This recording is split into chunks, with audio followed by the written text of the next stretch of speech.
Hi friends, welcome to Hessey world. ఎంతో టేస్టీగా ఉండే wedding style sambar recipe ready చేద్దామండి. ముందుగా ఒక కుక్కర్లో 1 కప్పు కందిపప్పుని బాగా ఉడికించుకోవాలండి మెత్తగా. ఇప్పుడు బాగా మెత్తగా ఉడికింది కదండి, దానిలో కొన్ని వెజిటబుల్స్ని 1 బై 1 యాడ్ చేసుకుందాం. కొద్దిగా ఆనియన్స్ మరియు ములక్కాయ ముక్కలు, కొన్ని స్వీట్ పొటాటో ముక్కలు, ఒక చిన్న బంగాళాదుంప ముక్కలుగా కట్ చేసుకుని వేసుకున్నానండి. కొద్దిగా క్యారెట్ ముక్కలు,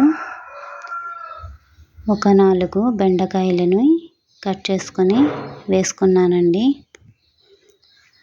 ఇప్పుడు కొన్ని ముల్లంగి ముక్కలను కూడా యాడ్ చేసుకుందాం.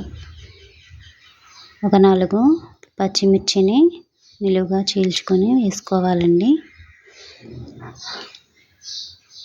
ఇప్పుడు కొంచెం పెద్ద సైజులో కట్ చేసుకున్న సొరకాయ ముక్కల్ని కూడా యాడ్ చేసుకుందాం.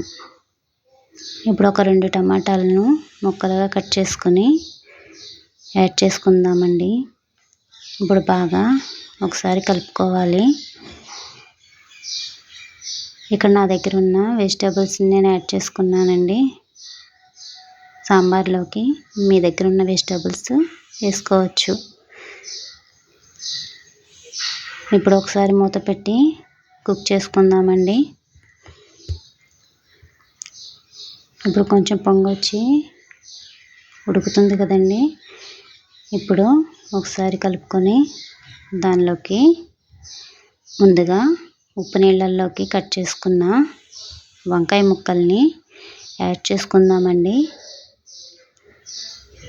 ఇప్పుడు ఒకసారి కలుపుకుందాము.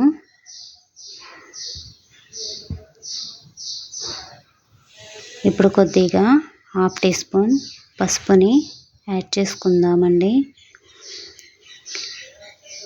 ఈ విధంగా యాడ్ చేసుకున్న తర్వాత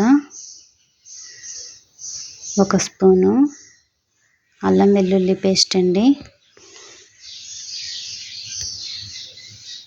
ఇప్పుడు ఒకసారి బాగా కలుపుకుందామండి. ఈ విధంగా బాగా కలుపుకున్న తర్వాత దానిలోకి తగినంత కారాన్ని కూడా యాడ్ చేసుకుందామండి. ఇప్పుడు ఒకసారి మళ్ళా కలుపుకుందాము.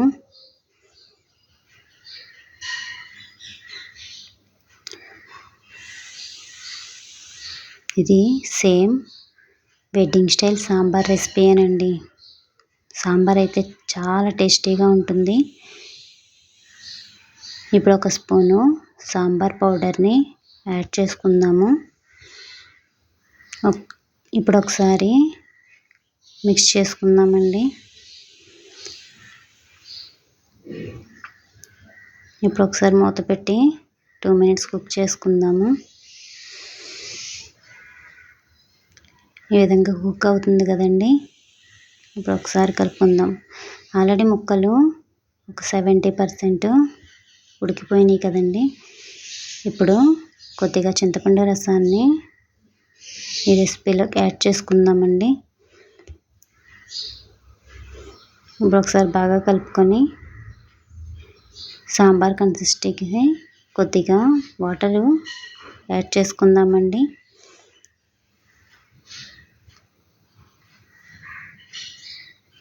ఈ విధంగా ఒకసారి కలుపుకొని బాగా మరిగించుకోవాలండి సాంబారు. దీనిలోనికి కొద్దిగా కల్లుప్పును కూడా యాడ్ చేసుకుందాము.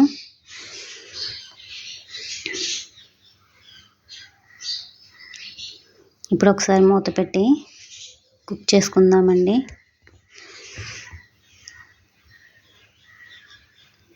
ఇప్పుడు ఒకసారి చెక్ చేద్దాం. చూడండి సాంబార్ ఎంత బాగా మరుగుతుందో. సాంబార్ ఎంత బాగా మరిగితే అంత టేస్ట్ బాగుంటుందండి. ఈ విధంగా సాంబార్ని మరిగించుకుంటున్నాం కదండి. ఇప్పుడు కొద్దిగా కొత్తిమీరను కూడా యాడ్ చేసుకుందాం. ఇప్పుడు బాగా మరిగించుకుందామండి.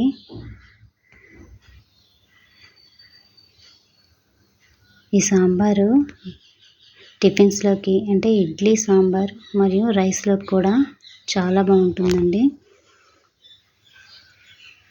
ఇప్పుడు కొద్దిగా బెల్లాన్ని కూడా యాడ్ చేసుకుందాము.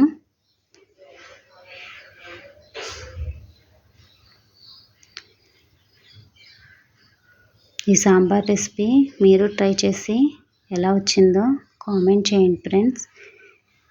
మీకు నచ్చితే sambar recipe like and subscribe.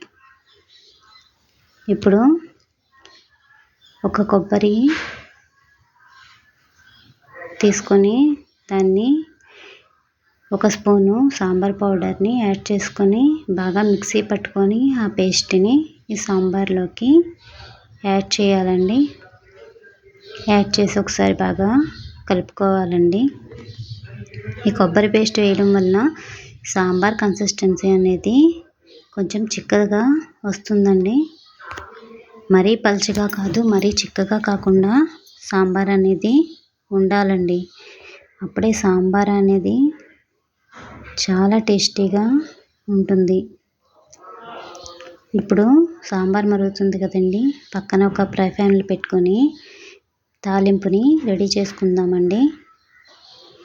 ఒక హాఫ్ టీ స్పూన్ ఆవాలు, హాఫ్ టీ స్పూన్ జీలకర్ర, 2 ఎండుమిర్చి, దంచిన వెల్లుల్లి రెబ్బల్ని కూడా యాడ్ చేసుకొని బాగా ఫ్రై చేసుకోవాలండి.